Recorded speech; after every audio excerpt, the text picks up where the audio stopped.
ਹੌਲੀ ਮਿਹਨਤਾਂ ਨਾਲ ਨਾਮ ਹੁੰਦਾ ਆ। ਪਹਿਲਾਂ ਹਰ ਬੰਦਾ ਆਮ ਹੁੰਦਾ ਆ। ਦੁਨੀਆਦਾਰੀ ਚੋਂ ਜੋ ਤਰਾਸ਼ ਬਣਦੇ, ਆਪਣੇ ਤੇ ਰੱਖ ਵਿਸ਼ਵਾਸ ਬਣਦੇ ਹੋਏ। ਆਮ ਜਿਹੇ ਮੁੰਡੇ ਵੀ ਨੇ ਖਾਸ ਬਣਦੇ, ਆਮ ਜਿਹੇ ਮੁੰਡੇ ਵੀ ਨੇ ਖਾਸ ਬਣਦੇ ਹੋ। ਆਮ ਜਿਹੇ ਮੁੰਡੇ ਵੀ ਨੇ।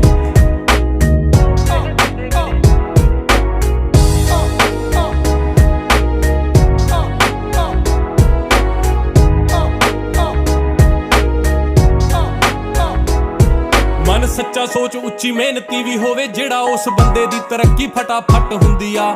ਫਾਇਦੇ ਵਾਲੀ ਗੱਲ ਦੱਸਾਂ, ਕੱਢ ਸਾਰੇ ਹੱਲ ਦੱਸਾਂ, ਸੱਚ ਦੇ ਤੇ ਭੀੜ ਸਦਾ ਘੱਟ ਹੁੰਦੀ ਆ। ਹੋ ਅੱਜ ਨਹੀਂ ਜੇ ਹੁੰਦਾ ਤਾਂ ਉਹ ਕੱਲ ਹੋ ਜਾਵੇ, ਸਬਰਾਂ ਨਾਲ ਸਭ ਕੁਝ ਹੱਲ ਹੋ ਜਾਵੇ।